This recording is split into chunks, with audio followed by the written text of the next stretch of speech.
Hi, everyone. My name is Anthony Fettes, and I'm an assistant professor of landscape architecture at the University of New Mexico. And in this presentation, I'm going to share with you how we're working to reframe the role of landscape architecture and understand place through Indigenous collaboration in our landscape architecture studios. While I'm starting off the presentation with a slide that features the land acknowledgement statement from my university, the main point of this presentation is to ask how we can go beyond this and work toward action and positive change with Indigenous communities. Landscape architecture as a profession is well aware of its challenges with diversity and is making great strides to address that. But when we are also in school learning about landscape architecture history, we learn about the role that Frederick Law Olmsted plays as the father of landscape architecture. And while that work is incredibly important and for us to understand and has a lot of things that we can learn from, so do the works of Indigenous people and cultures throughout the world. And that's one of the things that we really try and infuse in our program here is we take a critical look at some of the things that are so present in the landscape here in the American Southwest. Like the image on the right, these are gridded gardens throughout the hillsides north of Albuquerque, New Mexico. This is Zia Pueblo. And these were gridded gardens that help to regulate the microclimates of these fields in such a harsh, arid landscape. There's a lot of other amazing traditional knowledge that also is something that we look at through this studio. And while some of these photos may be black and white and show historic practices, a lot of these practices are still alive today and very much applicable to the landscape and the conditions that we're dealing with, especially in the face of climate change. So there's a lot that can be learned from this, and this studio really embraces that aspect of working with the land.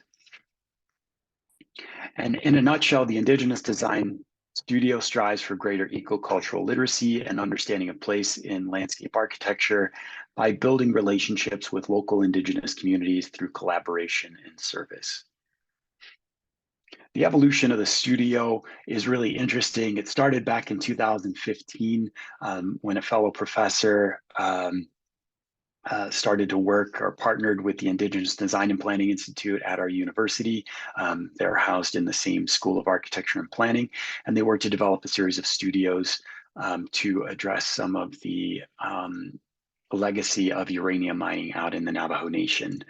I started as a professor in 2019, coming out of a decade in private practice, and just in time for the pandemic to cause us to pivot where we were going with the studio because all the pueblos and tribal nations were on lockdown. So we ended up taking a look for 2020 and 2021 on projects that involved ancestral lands that were managed by the National Park Service and the U.S. Forest Service. Still ended up being a really tremendous opportunity for us to work with some of the local neighboring communities and on their ancestral lands. But in 2022, we're able to switch back to direct community engagement. The studio simply wouldn't be possible without the support from the Indigenous Design and Planning Institute, or IDPI. Their mission is to educate and inform Indigenous design and planning and culturally appropriate practices, and they focus a lot on helping us understand concepts of worldview, 7 generations planning, cyclical thinking, stewardship and reciprocity, and lastly, place knowing. And place knowing sounds a little bit like place making in the sense that place knowing emphasizes that places are already made and that they have a history and people have connections to these places. And that's something that we work as designers more about. The studio structure over the last few years, but they all start out with the land acknowledgement exercise and then shift to capacity building and understanding. And then we spend the second half of the semester on a design project collaboration. For the personal land acknowledgement, the methods that we use is really, this is not to be a land acknowledgement statement like what was at the beginning of this presentation. It's really more of a reflection on students' own backgrounds and what brought them to reside in this place. And then they also start to mesh that with their understanding of Indigenous people and cultures where they spent most of their lives. This is a 1-week inquiry, credit, no credit. This is not really something that can be graded, nor should it be. And students use a lot of really fantastic resources that are out there, such as Native Land Digital, which is the map to the right, which is an interactive map to help them as a place to start. And then they dive in and do more research once they know a little bit more about those communities.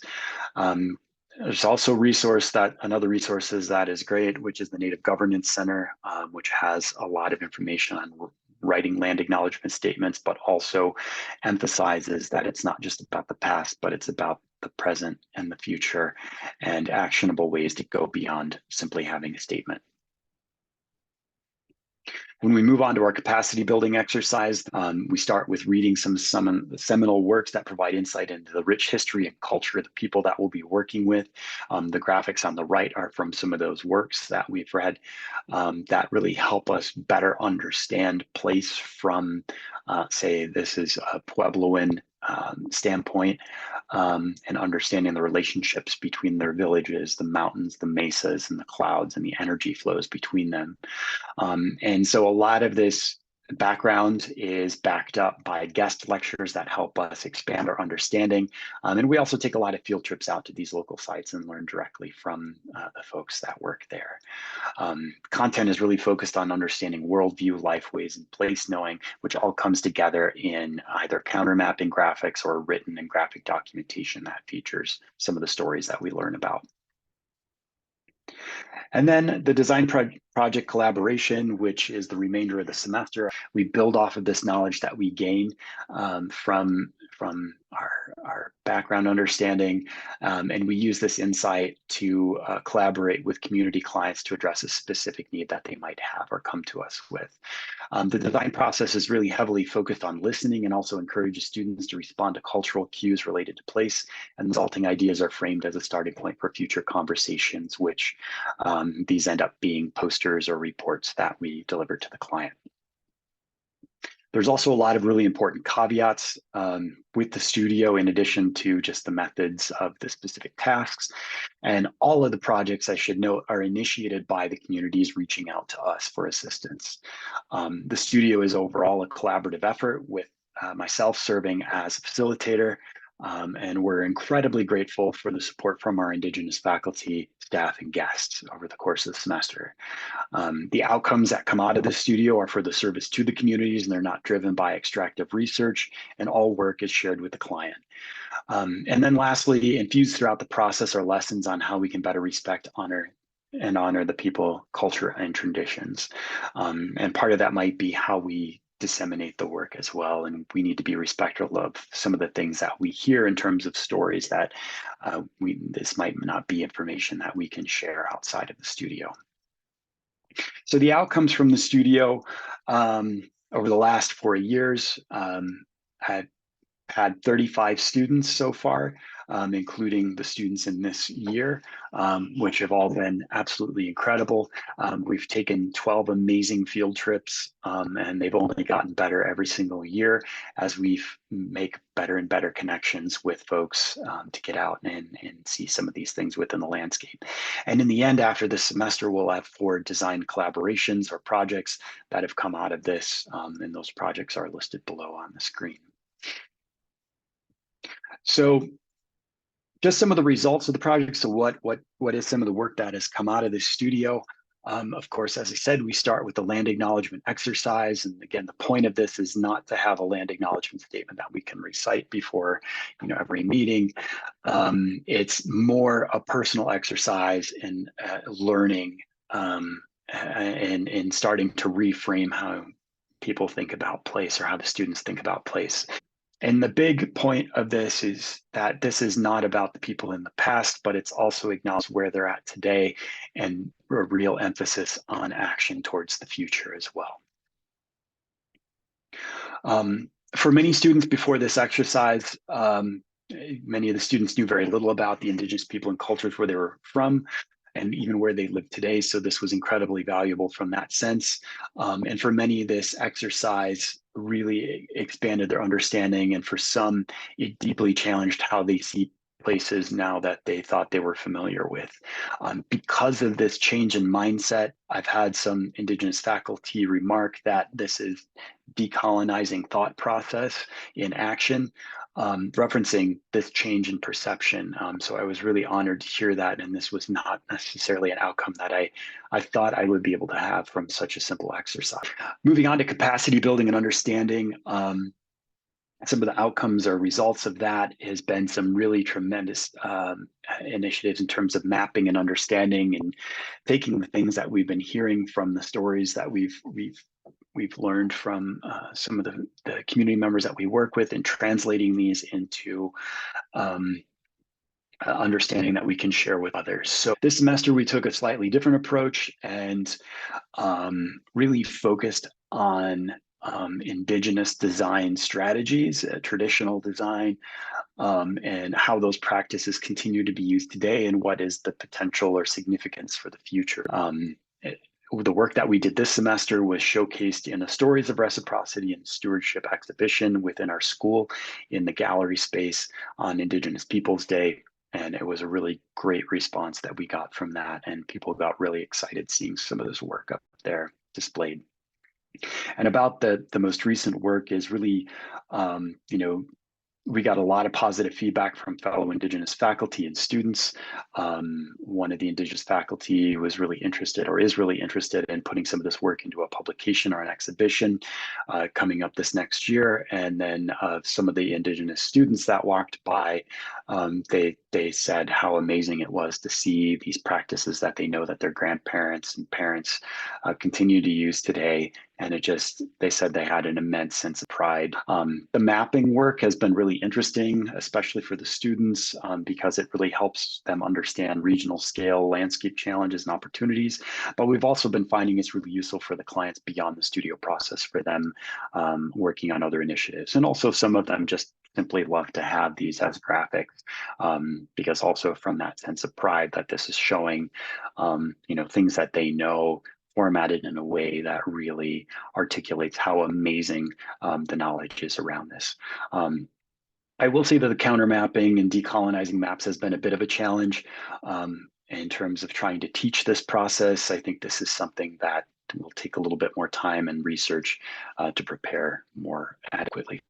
And in 2022, after we synthesized some of the work from HEMES, we fully engaged in our first true community collaboration with Round Rock chapter and Navajo Nation. The scope for this studio really was building off of a planning process to revitalize a historic trading post that started with what's called the I-Town Studio, which is the Indigenous Planning Studio, in spring of 2022. So from the planning studio, we had close collaboration with those students, and then also contacts at Dinek College, which is not very far from Round Rock in Saley, Arizona. A big part of what we did, again, is listen, and that is essentially part of what we did in every single one of these projects. But we worked to draft culturally appropriate design ideas for the Trading Post site and additional community needs to kickstart planning discussions that hopefully will trigger funding outreach. And this also was to advance steps towards the cleanup of the brownfield sites and Trading Post, and also nearby sheep dip. So some of the existing challenges of the site, this is just a drone aerial image showing the former Trading Post site. And so we were taking specific measurements of these places to get an idea of how much contamination there might be. Of course, we had to be careful in some of these areas in terms of what we could access, identifying, the size, the sheep dip area, how things flowed, but really just mapping all of this stuff out was a big part of our project, and identifying these areas in a report that then could be passed along. But in addition to this, students work to reimagine what this trading post could be if it were cleaned up and revitalized.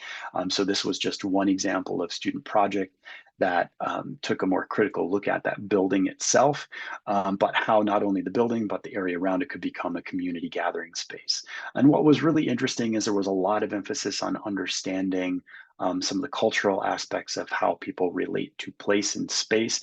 And so the graphic that's shown sort of inset on the right, which is actually a footprint of the building, is emphasizing different uses according to a philosophy that revolves around the four directions, which is incredibly important in Diné culture. Students also worked on ideas to express how plants could be used for final remediation and how that could be also part of a ceremonial process. So mixing science with Indigenous ceremony in a way that could be respectful to the land. And really, this is really about rematriation of this place that had been so damaged by settler colonial practices.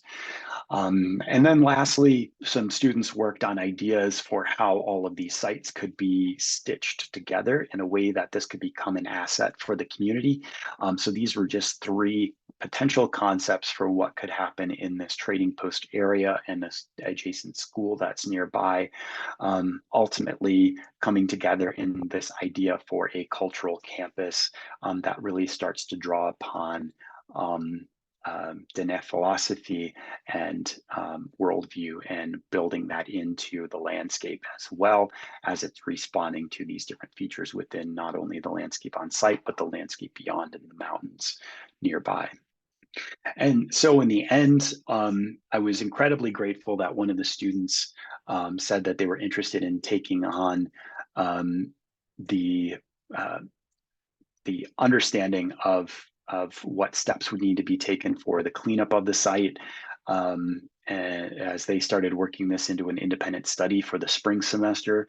And while we as landscape architects can't do a phase one report, which is necessary for site cleanup, what they did is they worked on what they called a pre-phase one report, which essentially follows that protocol and assembles all the information that we gathered from the studio into a tangible document that then could be utilized by someone who is actually working on the formal phase one report. Because a lot of this had information from interviews about the site and how it was used in the past, which is important for that documentation. So this was incredibly important as part of this process. And so the outcomes from the fall 2022 Round Rock Studio is, working in an extremely rural community where many basic needs are unmet. We had to be really careful about students proposing really extravagant ideas. So we really focused on essentially producing a menu of actionable projects that works with the available resources. The final report not only generated ideas around the trading post, but also worked to address a lot of concerns and ideas brought forth by the community. So we tried to incorporate everything that we heard from everyone. And then being the first studio with a true community interaction, this required expanded lessons around cultural etiquette, especially when we had guests rolling in to talk with us. It was really important to, respect elders and respect the way that we interact with people and approach them. And because it was a little intimidating having this large group of students appear in this very rural area. And of course, that's always met with some suspicion, but we did have some local folks that we were really connected to that really helped us break the ice. And lastly, if you want to learn more about this particular project, the Round Rock Studio was featured in the May 2023 issue of Landscape Architecture magazine. So you can check that out there. And that article is called Listen and Unlearn. And so conclusions for the studio overall is that building relationships and cultivating reciprocity with clients and communities has been by far the greatest outcome of the studio. And I should emphasize that clients and communities also include the land and plant and animal relatives. As the studio continues to evolve, the colonial underpinnings of our education system have become more apparent. However, reframing the profession and addressing those challenges is not going to happen in a few semesters, but really this is an ongoing process of unlearning, and emphasizing that unlearning is not about forgetting, but it's about being able to choose an alternative model.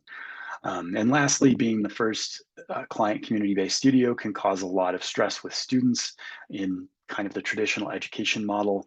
And for future iterations, we're aiming to infuse more Indigenous methods for teaching and learning. And with that, Thank you for watching this presentation. And if you do have any questions, feel free to shoot me an email. This is always a work in progress, and I'm always learning from everyone as we continue to forge forward. Thank you very much.